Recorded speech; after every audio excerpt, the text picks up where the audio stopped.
কাষত থিয় হয় মানৱতাবাদ বিশ্বাসী শিল্পীগৰাকীৰ উদাৰতা সৰ্বজনবিদিত দৰিদ্ৰ নিপীড়িতজনৰ সেৱাত নিজকে উৎসৰ্গা কৰা জুবিন গাৰ্গ ডাঙৰীয়াই 8 জনৰ হকে সৰ্বস্ব উজাৰি দিছিল এইগৰাকী মহান সত্তাৰ প্ৰকৃতি আৰু প্ৰাণীকুল প্ৰতি থকা প্ৰেম আছিল অতুলনীয় প্ৰকৃতি সংৰক্ষণৰ হেতু অকুণ্ঠভাৱে মতাতে ক্ষান্ত নাথাকি নিয়মিত বৃক্ষৰোপণ জীৱ-জন্তুৰ সংৰক্ষণ তথা প্ৰতিপালন আদিত সক্ৰিয় ভূমিকা গ্ৰহণ কৰি প্ৰকৃতি ৰক্ষাৰ হেতু আত্মনিয়োগ কৰিছিল জনপ্ৰিয়তাৰ চৰম শিখৰত আৰোহণ কৰাৰ এই মহান শিল্পীগৰাকীৰ অকাল বিয়োগৰ বাতৰি প্ৰচাৰ হোৱাৰ মাত্ৰকে শকত ভাগি পৰা জনতা সহজনৰ হিয়াভৰা ক্ৰন্দন সমগ্ৰ বিশ্বকে আলোড়িত কৰা অভূতপূৰ্ব জনসমাগম ইত্যাদিয়ে তেখেতৰ জনপ্ৰিয়তাৰ কথাকে প্ৰতীয়মান কৰে দেশৰ প্ৰতিটো প্ৰান্ততে গভীৰভাৱে সমাদৃত হোৱা জুবিন গাৰ্গ ডাঙৰীয়া বিশ্বৰ চুকে কোণে সুপৰিচিত আছিল মানৱ সেৱা আৰু প্ৰকৃতি প্ৰেমৰ মাজেৰে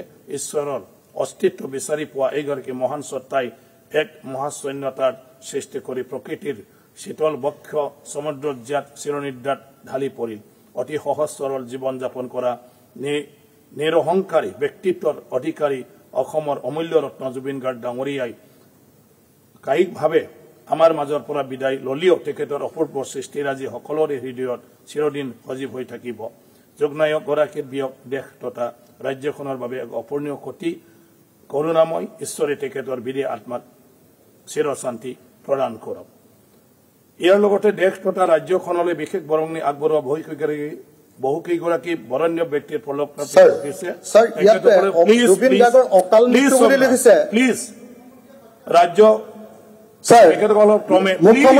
প্লিজ সিট ডাউন আপুনি যি ক'ব পিছত ক'ব ৰাজ্যসভাৰ প্ৰাক্তন সংসদ তথা বিধায়ক কমলেন্দ্ৰ ভট্টাচাৰ্য প্ৰবীণ মুক্তিযোদ্ধা তীৰ্থ বৰুৱা প্ৰবীণ মুক্তিযোদ্ধা বিজয় চন্দ্ৰ বৰুৱা তিৱা সাহিত্য পৰিষদৰ প্ৰাক্তন মুখ্য কাৰ্যবাহী সদস্য তথা বিশিষ্ট শিক্ষাবিদ শ্ৰীৰাম দেউৰী অসম চৰকাৰৰ প্ৰাক্তন মুখ্য সচিব প্ৰফুল্ল শৰ্মা গুৱাহাটী উচ্চ ন্যায়ালয়ৰ অৱসৰপ্ৰাপ্ত ন্যায়াধীশ পৰাণ কুমাৰ ফুকন প্ৰতিষ্ঠা সাহিত্যিক তথা বিশিষ্ট শিক্ষাবিদ ডক্টৰ বসন্ত কুমাৰ ভট্টাচাৰ্য বৰণ্য ঐতিহাসিকবিদ তথা কটন মহাবিদ্যালয়ৰ প্ৰাক্তন অধ্যক্ষ উদয়াদিত্য ভৰালী আন্তৰ্জাতিক খ্যাতি সম্পন্ন পদাৰ্থ বিজ্ঞান বিশিষ্ট শিক্ষাবিদ তথা গুৱাহাটী বিশ্ববিদ্যালয়ৰ পদাৰ্থ বিজ্ঞান বিভাগৰ প্ৰাক্তন মুৰব্বী অধ্যাপক ডক্টৰ দিলীপ কুমাৰ চৌধুৰী লোককলাৰ সাধক নাগাৰা নামৰ মহিৰু ৰামচৰণ ভৰালী যশস্বী নাট্যকাৰ গীতিকাৰ অভিনেতা তথা পৰিচালক হেমন্ত দত্ত যশস্বী সংগীত শিল্পী অভিনেতা ঘোষক তথা নাট্যকাৰ সৈয়দ সাদুল্লাহ বিশিষ্ট চলচ্চিত্ৰ পৰিচালক তথা নাট্যকাৰ অৰূপ বৰঠাকুৰ আন্তঃৰাষ্ট্ৰীয় খ্যাতি সম্পন্ন বাহিবাদক তথা সংগীত পৰিচালক দীপক শৰ্মা যশস্বী প্ৰযোজক পৰিচালক তথা গীতিকাৰ টিমথি দাস হানছে বিশিষ্ট চিত্ৰশিল্পী আলোকচিত্ৰ শিল্পী সুদক্ষ ক্ৰীড়াবিদ ক্ৰীড়া সংগঠক তথা বিশিষ্ট অভিনেতা শওকত আলী শাস্ত্ৰীয় সংগীত প্ৰখ্যাত অবলাবাদ তথা বিশিষ্ট শিক্ষাবিদ সত্যকৃষ্ণ মিশ্ৰ যশস্বী কবি তথা সাহিত্যক অনুভৱ তুলসী বিশিষ্ট কবি সাহিত্যক পুৰাণ কুমাৰ বৰুৱা প্ৰবীণ সাংবাদিক তথা সুলেখক বৈকুণ্ঠনাথ গোস্বামী বিশিষ্ট সাংবাদিক কুন্তল চক্ৰৱৰ্তী অসম আন্দোলনৰ সক্ৰিয় কৰ্মী তথা বিশিষ্ট সমাজকৰ্মী বীণা ভট্টাচাৰ্য অতি দুখ আৰু ব্যতীত হৃদয়ৰে আজি অসম বিধানসভাৰ পবিত্ৰ মজিয়াত এইসকল লোকৰ বিয়োগত শোক প্ৰকাশ কৰিছো এতিয়া এই বৰণ্য ব্যক্তিসকলৰ বিদে আত্মাৰ সদগতিৰ তথা চিৰশান্তি কামনা কৰি থিয় হৈ খন্তে সময় মৌনতা অৱলম্বন কৰিবৰ বাবে এই সদনৰ মাননীয় সদস্যসকলৰ প্ৰতি মই অনুৰোধ জনালো Start.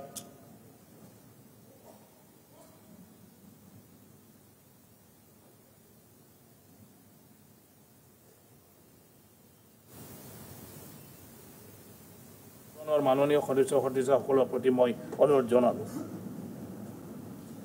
Start.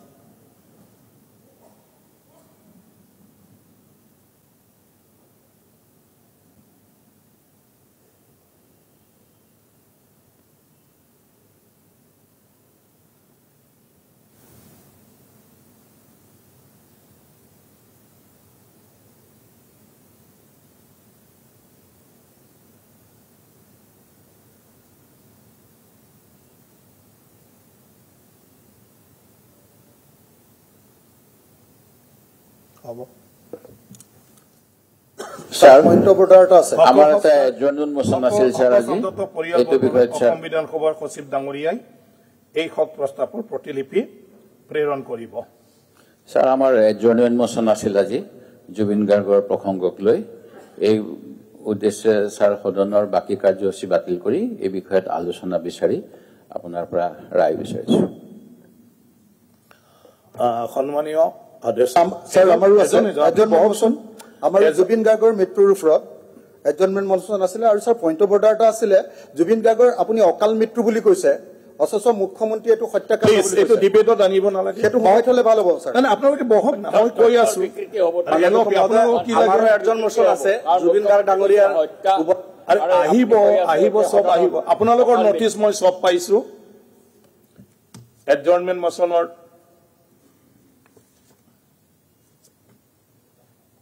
এইটো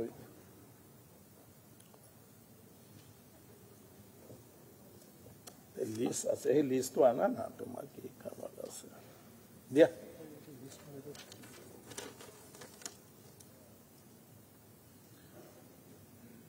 চাৰিখন এডজৰ্ণমেণ্ট মোচনৰ লিষ্ট পাইছো গতিকে অনাৰেবল এলপি এডমিছিবিলিটি মই মাত্ৰ আজি বহুত আমাৰ বিষয় আছে যিবোৰ বিষয়টো সব গুৰুত্বপূৰ্ণ জুবিন গাৰ্গৰ বিষয়ত যেটো এডজৰ্ণ কৰি ফালে বাকি বিষয়বিলাক আলোচনাৰ প্ৰস্তাৱ দাঙি ধৰিছে গতিকে মই ভাবো যে আমি বাকিখিনিও লৈ যাম আৰু জুবিন গাৰ্গৰ ক্ষেত্ৰত যিখিনি এডজৰ্ণমেণ্ট মোচন দাঙি ধৰিছে যে এডমিছিবিলিটিৰ কাৰণে মই বিৰোধী দলৰ দলপতি ডাঙৰীয়া অনুৰোধ কৰিছো মাননীয় অধ্যক্ষ মহোদয় মোৰ এটা অকণমান কথা আছে যদি এডমিছিবিলিটিৰ ওপৰত আলোচনা কৰো পিছত এডজৰ্ণমেণ্ট মোচনত ডিসকাস কৰিবলগীয়া একো নাথাকিব সেইকাৰণে মই পুনে পুনে আপোনাক অনুৰোধ কৰিম যে এডজৰ্ণমেণ্ট মোচনটো আপুনি গ্ৰহণ কৰক কাৰণ এই বিষয়টো স্পৰ্শকাতৰ বিষয়টো ইম্পৰ্টেণ্ট গতিকে ইয়াত কোনো মই নাভাবো যে এডমিছিবিলিটিৰ ওপৰত আলোচনা কৰিব লাগে আমি অত্যন্ত গভীৰ হৃদয়েৰে সৈতে সদনক অনুৰোধ কৰিম যে কুৱেশ্যন আৱাৰ বাকি কাম হৈ থাকিব ইমান জৰুৰী নহয় এডজৰ্ণমেণ্ট মোচন প্ৰথম আলোচনা হওক খালি আপোনাক মই এটাই অনুৰোধ কৰিম যে আজি সদনত চাহ বাগিচাৰ শ্ৰমিকক ভূমিৰ অধিকাৰকে ধৰি কেইবাখনো ঐতিহাসিক আইন আহিছে এডজৰ্ণমেণ্ট মোচনৰ আলোচনাৰ অন্ত হোৱাৰ পিছত সেই আইন কেইখন যাতে সদনত উত্থাপন কৰাৰ আপুনি অনুমতি দিয়ে সাপ্লিমেন্টাৰী ডিমান্ড আছে যদি আমি তাক আনিব নোৱাৰো 1 তাৰিখৰ পৰা বহুত কৰ্মচাৰীয়ে দৰমহা নাপাব গতিকে এডজৰ্ণমেণ্ট মোচনৰ আলোচনাৰ পিছত আপুনি আমাক বিলখিনি আৰু সাপ্লিমেন্টাৰী ডিমান্ডখিনি সদনত উপস্থাপন কৰাৰ কাৰণে অনুমতি দিব লাগে এডজৰ্ণমেণ্ট মোচন যিমান দেৰি আলোচনা হয় আমি সদনত বহিম আমাৰ কোনো আপত্তি নাই সন্মানীয় সদনে একমতত উপনীত হোৱাৰ পিছত মোৰ কোনো কবলগীয়া নাথাকে কিন্তু মোৰ এটা অনুৰোধ হ'ল আমি হাউছৰ বাকি বিষয়বিলাক আমি এডজৰ্ণ কৰিলিও ইয়াৰ ভিতৰত আমাৰ গুৰুত্বপূৰ্ণ বিল কেইখনমান আছে আমাৰ ডিসকাশনৰো দৰকাৰ আছে গতিকে আমি এডজৰ্ণমেণ্টৰ কাৰণে যেটো বিষয়ৰ ওপৰত ডিসকাশন কৰিব বিচাৰিছে যেহেতু দুইটা পক্ষই তাত মানে সন্মতি আছে একেলগে গতিকে আমি ডিসকাশন মানে হেতু কৰাৰ পিছত আমি মানে বিল ইন্ট্ৰোডাকশন বিলাক আমি কৰি লম যাহাতে আমি মানে সময়ত এই বিলখন টেক আপ কৰিব পাৰো ডিসকাশনৰ কাৰণে গতিকে আমি এতিয়া এই বিষয়ৰ ওপৰত আমি ডিসকাশনটো অধ্যক্ষ মহোদয় এডজৰ্ণমেণ্ট মোচনটো আমাৰ চৰকাৰী পক্ষৰ কোনেও বক্তব্য নাৰাখে আৰু গতিকে আপুনি আমাক সময় নিদিলেও হ'ব ঠিক আছে আমি খালি উত্তৰে দিম বাকি বিৰোধী পক্ষই যিমান সময় লয় হেতু তেওঁলোকৰ কথা আমাৰ কবলগীয়া একো নাই আমাৰ সময়খিনিত আমাৰ কোনেও বক্তব্য নিদিয়ে চৰকাৰৰ ফালৰ পৰা মাত্ৰ বিৰোধীৰ যেটো আলোচনা হ'ব তাৰ ওপৰত চৰকাৰে মাত্ৰ উত্তৰ দিব গতিকে সেই সময়খিনিও আপোনাৰ কাৰণে সেভিংস থাকিব গতিকে বিৰোধী পক্ষই যিমান জেনেকে সময় লয় আপুনি জেনেকে সময় দিয়ে আমাৰ কোনো কৰিবলগীয়া নাই তো আপোনাৰ আৰু বিৰোধী পক্ষৰ মাজত আপুনি ঠিক কৰি লওক খালি বিৰোধী পক্ষই যিমান কব সিমানে উত্তৰ দিবৰ কাৰণে আমাক সময় দিব লাগিব যাতে প্ৰতিটো কথাৰ আমি উত্তৰ দিব পাৰো ধন্যবাদ। কিন্তু মই এটা কথা এনে জনাই থব বিচাৰো, জুবিন গাৰ্গক বিষয়টো লৈ ফালে মানে কিছুমান বিষয়ত এতিয়া সাবজুডিস হৈ আছে, ইনকুৱাৰী কমিটি গঠন কৰিছে। গতিকে যেতিয়া জুবিন গাৰ্গৰ বিষয়ে চৰ্চা কৰে যাহাতে সেইটোৰ ক্ষেত্ৰত কোনো ইণ্টাৰফেয়াৰ টাইপ মানে কথাবিলাক নহয়, সেইটো যাহাতে সকলো সদস্যই খেয়াল ৰাখে, তাত যাহাতে মানে কি কয় এফেক্ট নহয় তেওঁলোকৰ যিটো চলি আছে প্ৰক্ৰিয়া তদন্তৰ। গতিকে সেইখিনি অলপমান চাই ফালে সাবজুডিসৰ ক্ষেত্ৰত যাহাতে কোনো তেনেকুৱা ধৰণৰ ইনফ্লুৱেঞ্চ ইম্পেক্ট বা ইণ্টাৰফেৰেঞ্চ টাইপৰ কথাটো যাহাতে নহয়। গতিকে অনাৰেবল এলঅপি। মাননীয় অধ্যক্ষ মহোদয়, আজি আমাৰ সভা স্থগিত প্ৰস্তাৱ গ্ৰহণ কৰাৰ বাবে আপোনাক ধন্যবাদ জনাইছো। আৰু যোৱা 19 ছেপ্টেম্বৰ তাৰিখে আমি নিৰ্বাচনী প্ৰচাৰতে ব্যস্ত আছিলোঁ। বড়োলেণ্ডৰ বিটিআৰ নিৰ্বাচন সমাগত আছিল। সেইখিনি সময়তে এটা অপ্ৰত্যাশিত খবৰ পালোঁ আৰু এই খবৰটোৱে আমাৰ সকলোৰে হৃদয়ত গভীৰ চাপ বহালে আৰু গোটেই অসমে এতিয়াও জুবিন গাৰ্গৰ এই মৃত্যু, যিটো মুখ্যমন্ত্ৰীয়ে তদন্তৰ প্ৰাৰম্ভণিতে চাৰ্জশ্বিট সম্পূৰ্ণ হোৱাৰ পূৰ্বেই হত্যাকাণ্ড বুলি কনফাৰ্মকৈ অভিহিত কৰিলে। তাৰ ফলত কোনে কিয় কৰিলে এই গোটেই কথাখিনি জানিবলৈ আজি গোটেই অসমে উদ্গ্ৰীৱ হৈ আছে আৰু পৰিয়ালেও জাষ্টিছ ফৰ জুবিন লাগে বুলি প্ৰায় প্ৰতিদিনেই ছচিয়েল মিডিয়াত দি থকা আমি দেখিছোঁ। মহোদয়, জুবিন গাৰ্গৰ বিষয়ে আপুনি যিখিনি অৱগত কৰিলে সেইখিনি সঁচাকৈ আমাৰ বিধানসভাৰ প্ৰচিডিঙত ৰেকৰ্ড হ'ব। জুবিন গাৰ্গৰ সৰু বয়সৰ পৰাই গান গাইছিল বুলি গম পাওঁ। কৰিমগঞ্জত সৰু কালৰ ফটো ওলাইছে স্কুলীয়া প্ৰগ্ৰামত। কিন্তু যিটো সময়ত অসমত এটা হতাশাৰ সময় আহিছিল, অসমৰ বিভিন্ন যুৱকসকলে দিক বিদিক হেৰুৱাব লগা আছিল, বহুতেই ভাৰাক্ৰান্ত হৈ ক'ত যাম ক'ত নাযাম চিন্তা কৰিছিল। এক অস্থিৰ আৰু সময় আছিল ৯০ৰ দশকত।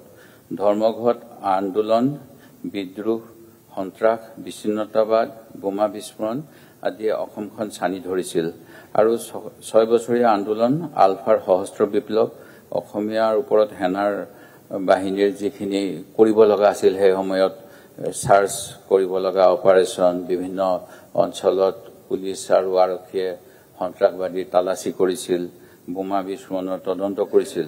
সেইখিনি সময়ত তাৰ পৰৱৰ্তী সময়ত যুৱক যুৱতীৰ যি মাজত হতাশা আছিল, সেই তেনে এটা সময়তে জুবিনৰ গান হৈ পৰিছিল নৱপ্ৰজন্মৰ বাবে এক মহৌষধ আৰু তেখেতৰ ভাষ্য, গান, চিনেমা হৈ পৰিছিল উঠি অহা যুৱচামৰ আশাৰ বতৰা। জাতীয়তাবাদী আছিল জুবিন আৰু সেই গতিকেই অসমক ভাল পাই কাৰণে বোম্বাইৰ পৰা গুচি আহিছিল। নিজৰ যেতিয়া সোণালী সময় কৈছিল, মোক যদি কোনোবাই বিচাৰে তেওঁলোক অসমলৈ আহিব লাগিব।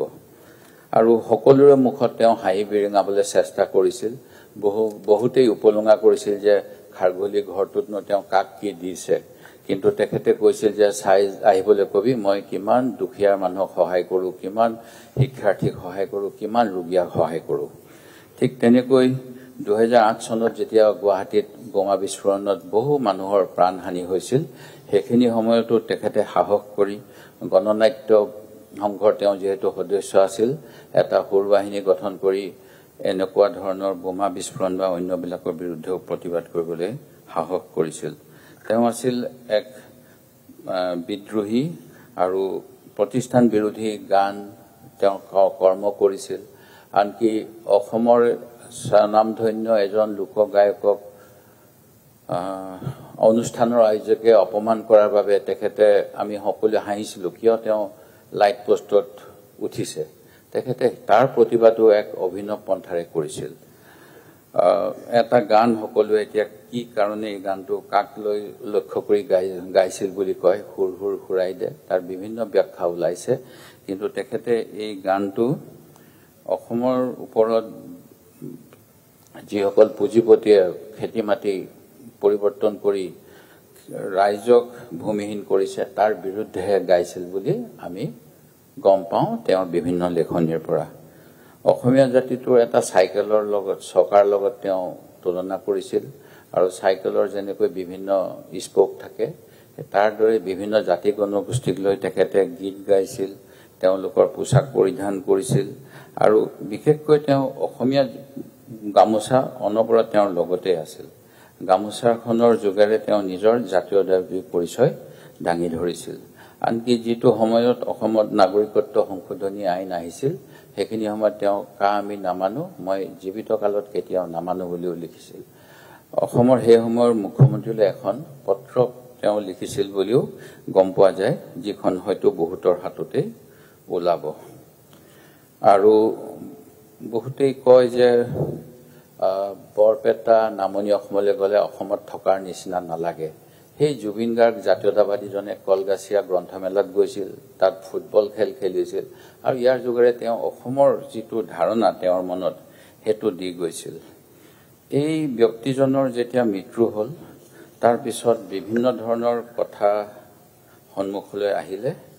অৱশ্যে এতিয়া কিছু কথা লাহে লাহে মানুহৰ মনৰ পৰা নাইকিয়া হৈ যোৱা নিচিনাও দেখা পাইছোঁ। বহুতেই সেই কথাবিলাক পাহৰিবলৈ, কাৰণ public memory is very short বুলি কয়, সেই গতিকে লাহে লাহে সেইবিলাক মানুহৰ মনৰ পৰা নাইকিয়া হৈছে। জুবিন গাৰ্গক নৰ্থ ইষ্ট ফেষ্টিভেলত অংশগ্ৰহণ কৰিবৰ বাবে ছিংগাপুৰলৈ যাবৰ বাবে বাধ্য কৰা হৈছিল নে তেওঁ স্ব ইচ্ছাৰে গৈছিল, ইয়াৰ উত্তৰো আমি অসমীয়া ৰাইজে পোৱা নাই।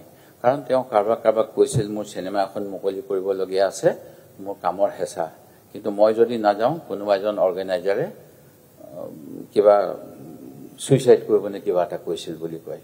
আৰু ঠিক তেনেকৈ তেওঁ সাধাৰণতে গ'লে যিটো টুৰত যায় তেওঁৰ ইণ্টাৰেষ্টটো ডাঙৰ হয়, সেই সময়ত কিয় তেওঁৰ কম মানুহক লৈ যোৱা হ'ল।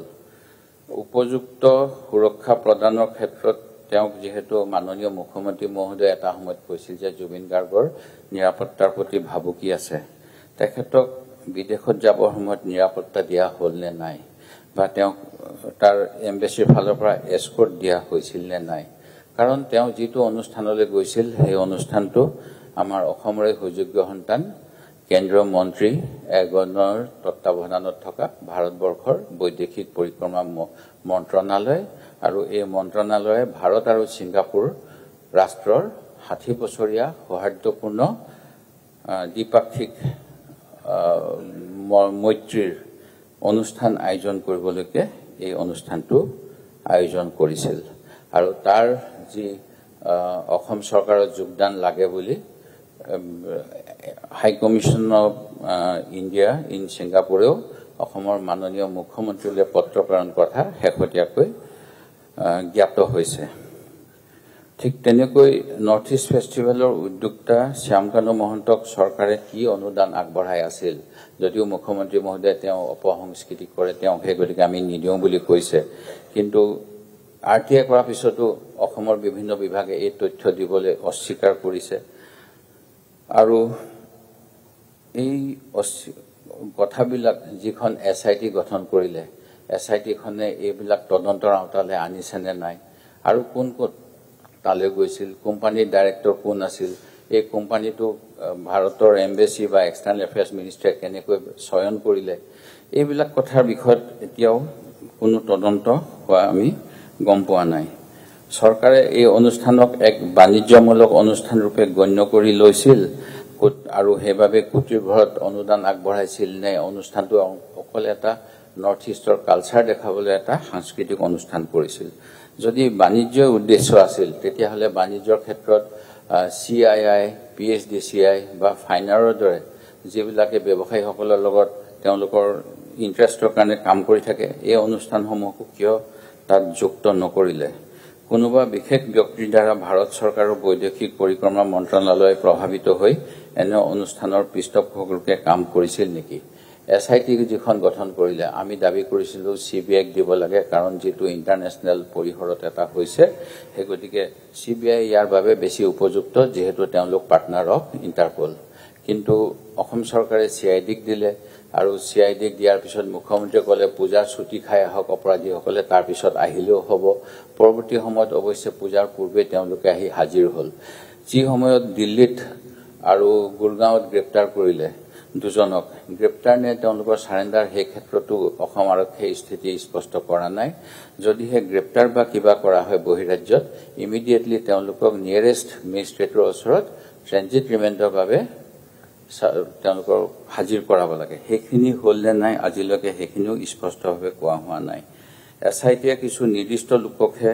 জেৰা কৰিছে আৰু কেতবোৰ নিৰ্দিষ্ট লোকক বুদ্ধিজীৱী হিচাপে আমন্ত্ৰণ কৰি তদন্তৰ অগ্ৰগতি সম্পৰ্কেও জনোৱা বুলি আমি গম পাইছো আৰু তদন্তৰ অগ্ৰগতি সম্পৰ্কে এনেকে জনোৱাৰ বিষয়টো লৈ সুপ্ৰিম কোৰ্টৰ বিভিন্ন ৰুলিং আছে য'ত এনে ধৰণৰ কৰাটো হানিকাৰক বুলি কৈছে তদন্তৰ বাধা বুলি কোৱা হৈছে ঠিক তেনেকৈ এই তদন্তৰ বিষয়ে যিখিনি মানুহক দিয়া হ'ল মৰণোত্তৰ পৰীক্ষাৰ কথা কোৱা হ'ল যে কোনোবাই গৈ চাবগে পাৰিব পিছত SP অফিচৰ পৰা কোৱা হ'ল CID অফিচৰ পৰা চোৱাত বাধা আছে মুখ্যমন্ত্ৰী মহোদয় এনেকুৱা ধৰণৰ বিভিন্নখিনি কথা কৈ আছিল আমি বিচাৰিছিলো যে জুবিনৰ তদন্তটো পানী নহৰকা হ'ব লাগে আৰু আৰক্ষীৰ প্ৰসিকিউশনৰ ক্ষেত্ৰত থকা আহুৱাৰ বাবে এই সদনতে কঠোৰতকৈ কঠোৰতম শাস্তি অৰ্ণমাই বৰাৰ অপৰাধীক দিয়া হ'ব বুলি কোৱাৰ পিছতো আজি তেওঁলোক মুক্ত আকাশৰ তলত আৰু যি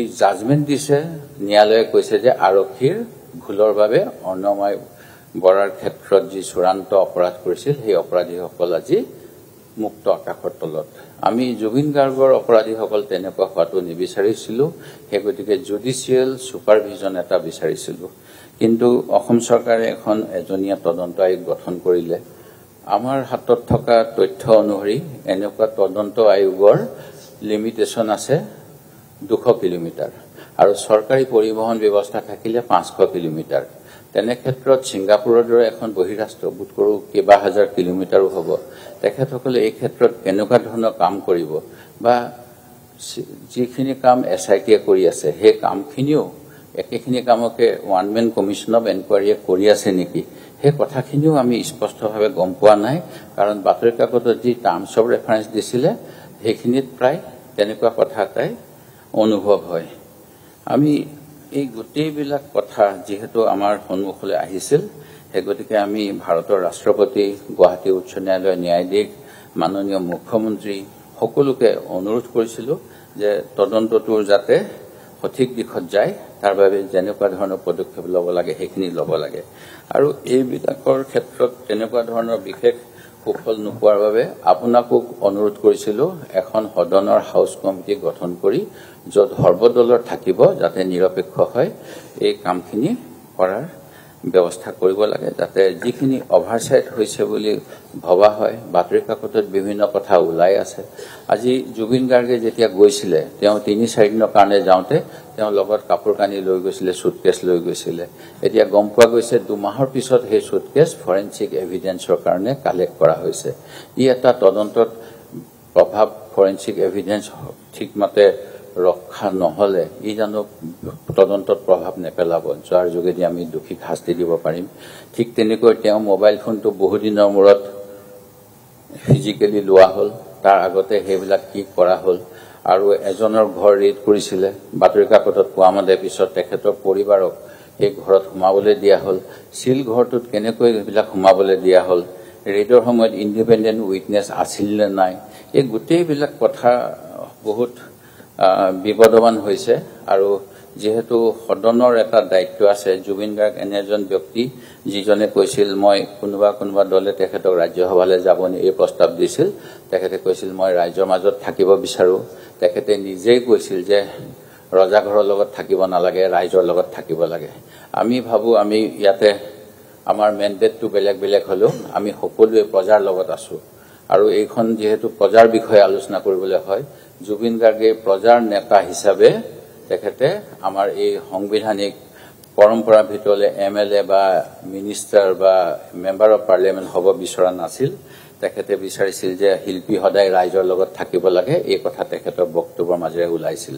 সেই গতিকে মই আশা কৰিম যে এই গোটেইবিলাক বিষয়ৰ বাবে আপোনাক যেনেধৰণে প্ৰস্তাৱ কৰিছিলোঁ, সদনৰ এখন হাউচ কমিটি গঠন হওক আৰু ইয়াৰ ক্ষমতা হওক সাক্ষীক সমন জাৰি কৰা, নথিপত্ৰ পৰীক্ষা কৰা, ছিংগাপুৰ চৰকাৰৰ সৈতে সমন্বয় স্থাপন কৰা, ঘটনীয়া সম্পৰ্কে সকলো তথ্য প্ৰাপ্তি, মৃত্যুৰ পৰিস্থিতি, চৰকাৰী তদন্ত পৰীক্ষা, ন্যায় প্ৰদানৰ বাবে পৰামৰ্শ, এই গোটেইবিলাক কৰিব লাগে। আমাৰ তেনেকুৱা নিজাকৈ আমি আইনজ্ঞ নহয়, সেই গতিকে নিশ্চিতভাৱে বিধানসভাই ভাল ক্ৰিমিনেল জাষ্টিচ ছিষ্টেমৰ আইনজ্ঞ অৱসৰপ্ৰাপ্ত ন্যায়াধীশকো এই সমিতিক সহায় কৰিবলৈ দিব পাৰে। আৰু সদনৰ যি অসম ভাৰতীয় সংবিধানৰ অনুচ্ছেদ 154 অনুসৰি অসম বিধানসভাৰ এনে বিষয়ত হাউচ কমিটি গঠন কৰাৰ ক্ষমতা আছে। সেই গতিকে এই প্ৰস্তাৱৰ জৰিয়তে মই এই কথাখিনি উপস্থাপন কৰিলোঁ আৰু আশা কৰোঁ আমাৰ দাবীৰ প্ৰতি শাসক পক্ষই সঁহাৰি জনাব আৰু এখন হাউচ কমিটি গঠন কৰি জুবিন গাৰ্গে যাতে ন্যায় পায়, অসমৰ জনগণে ন্যায় পায় তাৰ ব্যৱস্থা ল'ব আৰু লগতে তেখেতক মৰণোত্তৰভাৱে ভাৰত ৰত্ন দিব লাগে বুলিও মই আজি আপোনাৰ যোগেৰে শাসক পক্ষক অনুৰোধ জনালোঁ। ধন্যবাদ। ধন্যবাদ। শ্ৰী হাফিজ বজিৰ আহমেদ বা আপোনালোকৰ পৰা কোনে ক'ব? অধ্যক্ষ মহোদয়, আমাৰ প্ৰাণৰ শিল্পী জুবিন গাৰ্গৰ মাননীয় অধ্যক্ষ মহোদয়, মই খালি এটা কাৰেকশ্যন কৰি দিছোঁ যে যিটো কথা ইয়াত কোৱা হৈছে অৰ্ণমাই বৰাৰ একিউজক ৰেহাই দিয়া হৈছে, মই খালি স্থিতিটো কাৰেক্ট কৰি দিছোঁ। দ্য অনাৰেবল হাইকোৰ্ট দেন আভেল the conviction of the accused Salimuddin of under section 201-302 of IPC by granting rigorous imprisonment for life. তানে অৰ্ণমাই বৰাৰ হত্যাকাৰী ৰেহাই পোৱা নাই, তেওঁক গুৱাহাটী উচ্চ ন্যায়ালয়ে যাৱজ্জীৱন কাৰাদণ্ড দিছে। গতিকে সদনত যাতে ৰেকৰ্ডটো মিছ হৈ নাযায়, ৰেকৰ্ডটো কাৰেক্ট হয়, সেইকাৰণে মই কথাটো জনাই থৈছোঁ। আৰু মই ভাবোঁ যে আমি তদন্তকাৰী সংস্থাক নিয়মমতে ধন্যবাদহে দিব লাগে। ধন্যবাদ। আশৰাফুল। মাননীয় অধ্যক্ষ মহোদয়, আমাৰ প্ৰাণৰ শিল্পী জুবিন গাৰ্গ ডাঙৰীয়াৰ মহাপ্ৰয়াণৰ পৰৱৰ্তী কালছোৱাত অসমত যি বিষয়বিলাক বিশেষভাৱে চলিছে, অসমৰ ৰাইজৰ মনৰ যি কথা, সেই কথাকে আমি বিশেষভাৱে আজি চৰকাৰৰ দৃষ্টি আকৰ্ষণ আৰু চৰকাৰৰ পৰা জবাবসমূহ বিচাৰিছোঁ। মাননীয় অধ্যক্ষ মহোদয়, জুবিন গাৰ্গ ডাঙৰীয়া অসমৰ সমাজ জীৱনৰ বাবে কিমান কাম কৰিছে, কি কৰিছে নিশ্চিতভাৱে আমি অৱগত। আৰু জুবিন গাৰ্গ আজিও আমাৰ মাজত অমৰ আৰু যুগ যুগান্তৰলৈ তেখেত অমৰ থাকিব। তেখেতৰ সৃষ্টিৰাজি, তেখেতৰ নিজস্ব জীৱনশৈলী আৰু সমাজৰ প্ৰতি তেখেতৰ দায়বদ্ধতা আৰু দৰিদ্ৰ মেহনতি শ্ৰমজীৱী মানুহৰ সৈতে তেখেতৰ যি একাত্মতা, এই সকলোৱে প্ৰমাণ কৰিছে যে জুবিন গাৰ্গৰ যি ব্যক্তি আৰু ব্যক্তিত্ব আৰু ব্যক্তি হত্যা সেয়া কিমান বৃহৎ। জুবিন গাৰ্গ ডাঙৰীয়া সকলো শ্ৰেণীৰ মানুহৰ শিল্পী, যি সময়ত আটাইতকৈ দৰিদ্ৰজনেও যেনেকুৱাকৈ জুবিন গাৰ্গৰ কাষত ঠাই পাইছে, সেই সময়ত সমাজৰ সভ্যসকলো জুবিন গাৰ্গৰ ওচৰত যাব পাৰিছে বা তেওঁলোকৰ লগতো তেখেতৰ সামঞ্জস্য, প্ৰতিটো শ্ৰেণীৰ সৈতে তেখেতৰ যি সম্পৰ্ক, তেখেতৰ যি আদান প্ৰদান, এই গোটেইখিনিয়ে আমাৰ সমাজক এটি অনন্য স্তৰলৈ লৈছে। আৰু আশা কৰিছোঁ যে জুবিন গাৰ্গৰ মৃত্যু প্ৰসংগত যিবোৰ বিষয় উত্থাপন হৈছে, এই বিষয়বিলাকৰ প্ৰশ্নবিলাকৰ উত্তৰ যদি আহে, তো অসমৰ ৰাইজে এটা সঠিক ধাৰণা পাব যে আচলতে আমি অকালতে শিল্পীগৰাকীক কিয় হেৰুৱালো। মহোদয়, অসমৰ ৰাইজে বিচাৰিছে যে জুবিন গাৰ্গৰ হত্যা কেনেকৈ হ'ল, কাৰণ মুখ্যমন্ত্ৰী মহোদয়ে এই বিষয়টো হত্যা বুলি উল্লেখ কৰাটো আমি সংবাদ মাধ্যমৰ জৰিয়তে গম পাইছোঁ। স্পষ্ট কৰিব লাগে, ইতিমধ্যে SIT গঠন কৰা হৈছে, তদন্ত আয়োগ গঠন কৰা হৈছে, আৰু কি কি প্ৰকাৰে তেখেতে তদন্ত কৰি আছে এই বিষয়বিলাকো সদনত তেখেতে জনাব লাগে। মহোদয়, দেখা গৈছে যে SIT গঠন কৰাৰ পিছত SITৰ যিজনক হেড কৰিবলৈ দিয়া হৈছে আছামৰ মুন্না প্ৰসাদ, তেখেতে ছিংগাপুৰলৈ গৈছিল। এতিয়া আমাৰ প্ৰশ্নটো হ'ল যে SITখনৰ কোনো ইনভেষ্টিগেটিভ অফিচাৰ নাই নেকি? তেখেতেই ইনভেষ্টিগেটিভ অফিচাৰ নেকি, যে তদন্তকাৰী বিষয়া তেখেতেই নেকি? কাৰণ আমি জানো যে কোনো এটা ঘটনাৰ কোনো তদন্ত কৰিবলৈ হ'লে যিজন তদন্তকাৰী বিষয়া তেখেতেই তাৰে ৰেছপন্সিবল মানুহ আৰু তেখেতে সেই তদন্তত যাব লাগে। কিন্তু জুবিন গাৰ্গৰ এই প্ৰক্ৰিয়াটো যিটো প্লেচ অফ অকাৰেঞ্চ সেই ঠাইলৈ মুন্না প্ৰসাদ ডাঙৰীয়া গৈছিল বুলি আমি জানিছোঁ আৰু তদন্তকাৰী বিষয়াগৰাকী যোৱা নাই। এইটো এনেকুৱা হৈ আছে নেকি যে তদন্ত প্ৰক্ৰিয়াটো বৰ বিশেষ গুৰুত্ব সহকাৰে লৈ থকা নাই বা তদন্ত প্ৰক্ৰিয়াটো সঠিক প্ৰক্ৰিয়াত আগবাঢ়ি থকা নাই নেকি? যি সময়ত জুবিন গাৰ্গৰ মৃত্যুৰ প্ৰায় ৪৫ দিন পিছত ৪০ দিনমান পিছতহে প্লেচ অফ অকাৰেঞ্চলৈ অসম আৰক্ষীৰ দল বা অসমৰ পৰা তদন্তকাৰী দল গৈছিল। আমি দুখ তেতিয়াও পাইছিলোঁ যেতিয়া জুবিন গাৰ্গ ডাঙৰীয়াৰ মৃতদেহটো অসমলৈ অনাৰ কাৰণে এটা স্পেচিয়েল জেটৰ ব্যৱস্থা নহ'ল। তেখেতক মালবাহী জাহাজৰ মাল অনা ঠাইত যেতিয়া তেওঁক লৈ অনা হ'ল সেই সময়ত অসমৰ মানুহে দুখ পাইছিল। দুখত ম্ৰিয়মান আছিল গোটেই সমাজখন। গোটেই অসমৰ পৰা যেতিয়া লাখ লাখ মানুহ নামি আহিছিল, ৰাজপথলৈ ওলাই আহিছিল, তেতিয়া এই বিষয়বিলাক কিন্তু চৰ্চা হোৱা নাছিল। কিন্তু আজি ক'ব লাগিব, কোৱাৰ সুযোগ ইয়াতে পাইছোঁ যিটো কম। আজি জুবিন গাৰ্গৰ দৰে এটা ব্যক্তি হত্যাক ছিংগাপুৰৰ পৰা তেখেতৰ মৃতদেহটো যদি মালৰ লগত আনিব লাগে, চামানৰ লগত আনিব লাগে, তেনেহ'লে চৰকাৰখনে তেখেতৰ প্ৰতি কিমান সন্মান প্ৰদৰ্শন কৰিলে? হয়, ক'ব যে আমি গোটেই ব্যৱস্থাপনা কৰিছোঁ। ব্যৱস্থাপনা আপোনালোকে জুবিন গাৰ্গৰ প্ৰতি সন্মানত কিমান কৰিছে আমি নাজানো, কিন্তু আপোনালোকে যে ভয়ত কৰিছিল এই কথা স্পষ্ট যে অসমৰ হাজাৰ হাজাৰ যুৱক যুৱতী যেতিয়া ৰাস্তাত নামি আহিছিল তেতিয়া চাইছিল আপোনালোকে যে নাই পৰিস্থিতি বেলেগলৈ গৈ আছে। পৰিস্থিতি বেলেগলৈ গৈ আছে যেতিয়া মানুহে প্ৰশ্ন কৰিছিল ৰজাঘৰীয়াৰ সৈতে জুবিন গাৰ্গৰ হত্যাকাৰী বুলি সন্দেহ কৰা মানুহৰ কি সম্পৰ্ক, ৰজাঘৰীয়া আজিলৈকে স্পষ্ট কৰা নাই। যি বিষয়বিলাক স্পষ্ট হ'ব লাগিব। ৰজাঘৰীয়া মানুহৰ লগত তেওঁলোকৰ ইমান হলিগলি কিহৰ, যিসকলৰ ওপৰত আমাৰ ইমান সন্দেহ? ৰজাঘৰীয়া দলৰ প্ৰতি জুবিন গাৰ্গৰ মেনেজাৰৰ লগত ইমান সম্পৰ্ক কিহৰ? যি কথাবিলাকৰ স্পষ্ট উত্তৰ আছে বিচৰা হৈছে। আজি কোৱা যাব যে বিষয়টো আদালতৰ মজিয়াত আছে, বিষয়টো তদন্তৰ প্ৰক্ৰিয়াত আছে। তদন্তৰ প্ৰক্ৰিয়াত থকাৰ পিছত মুখ্যমন্ত্ৰী ডাঙৰীয়া এইটো হত্যাকাণ্ড বুলি কৈছিল। গতিকে স্পষ্ট জবাব অসমবাসীৰ হৈ আমি সুধিব বিচাৰিছো যে জুবিন গাৰ্গ ডাঙৰীয়াৰ হত্যাকাৰী কোন, ক'ত, কেতিয়া, কি ধৰণে তেখেতক হত্যা কৰা হৈছিল আৰু তেখেতৰ হত্যাকাৰীৰ বিচাৰ কেতিয়া হ'ব, এই কথাটো স্পষ্ট উত্তৰহে আমি বিচাৰিছো। মহোদয়, জুবিন গাৰ্গ ডাঙৰীয়াৰ হত্যাৰ বিচাৰ লাগিব, তেখেতৰ প্ৰতি ন্যায় হ'ব লাগিব আৰু তেখেতৰ অমৰ সৃষ্টিৰ আজি অসমত যাতে যুগ যুগান্তৰলৈ বাচি থাকে তাৰ কাৰণে অসম চৰকাৰৰ ওচৰত কি পৰিকল্পনা আছে তাৰ সঠিক উপস্থাপন ইয়াতে প্ৰয়োজন হৈছে।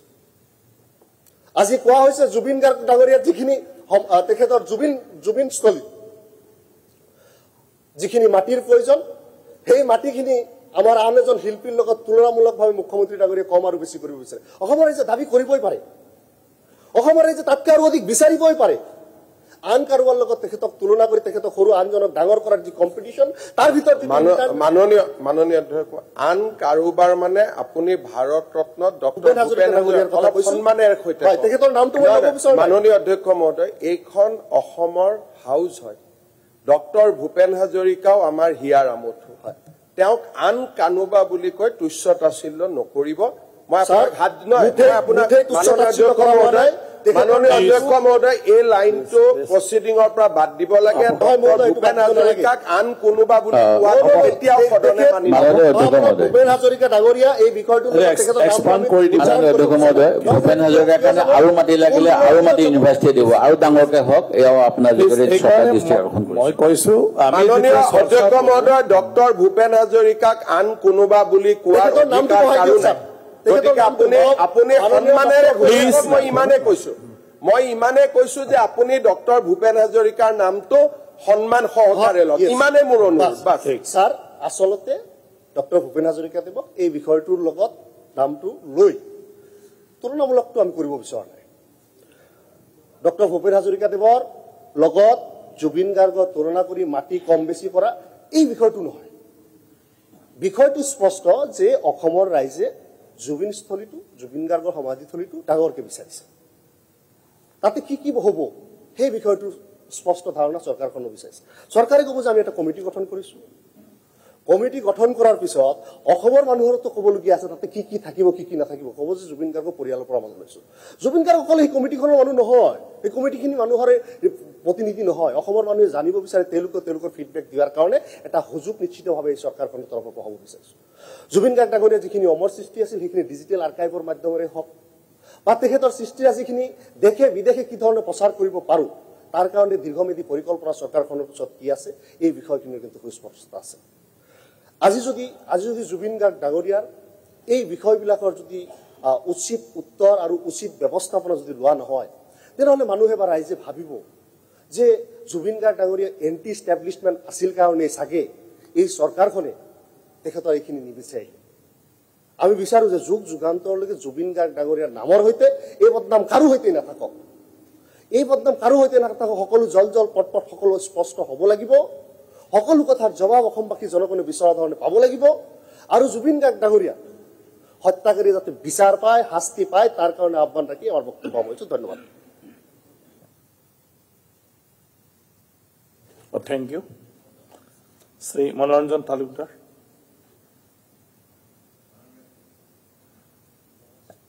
মাননীয় স্পীকাৰ ছাৰ, প্ৰথমতে মই প্ৰস্তাৱত এটা এমেণ্ডমেণ্ট আনিব খুজিছোঁ। আপুনি জুবিন গাৰ্গক অকাল মৃত্যু হোৱা বুলি কৈছে, মুখ্যমন্ত্ৰীয়ে দুবাৰ দোহাৰিছে তেওঁৰ হত্যা হৈছে। মুখ্যমন্ত্ৰীৰ বক্তব্যক গুৰুত্ব দিয়েই এই অবিচুৰিত, নহ'লে এইটো তথ্যটো থাকি যাব। এইটো কাৰেক্ট হোৱা দৰকাৰ যে জুবিন গাৰ্গ হত্যা হৈছিল, এই হত্যাৰ আমি শোক প্ৰকাশ কৰিছোঁ। ইয়াৰ ওপৰত অলৰেডি মই কৈছো ইনকুৱাৰী চলি আছে, SIT আছে, সেইটো পিছত হৈ যাব। এতিয়া এতিয়াতো সেইটোৱে তদন্ত চলি আছে। কিন্তু কথাটো হৈছে জুবিন গাৰ্গ সম্পৰ্কত বহুত চৰ্চা, বহু কথা বতৰা হৈছে। এটা SIT গঠন কৰিছে, এই তদন্ত প্ৰক্ৰিয়া লৈ পেলাই অসমৰ মানুহৰ কিছু সন্দেহ আছে, আমাৰো আছে। কাৰণ এক্সটাৰ্নেল এফেয়াৰ্ছ মিনিষ্ট্ৰী এই নৰ্থ ইষ্ট ফেষ্টিভেলৰ লগত যুক্ত। আজি ছিংগাপুৰৰ হাইকমিছন যুক্ত, হাইকমিছনে সাহায্য বিচাৰি মুখ্যমন্ত্ৰীলৈকে চিঠি দিছে, চিঠি প্ৰকাশিত হৈছে। অসম চৰকাৰে কি পদক্ষেপ লৈছে আমি নাজানো, তাত মুখ্যমন্ত্ৰীয়ে অকল চিফ ছেক্ৰেটাৰীলৈকে সেইখন ফৰৱাৰ্ড কৰাহে আমি দেখিছোঁ।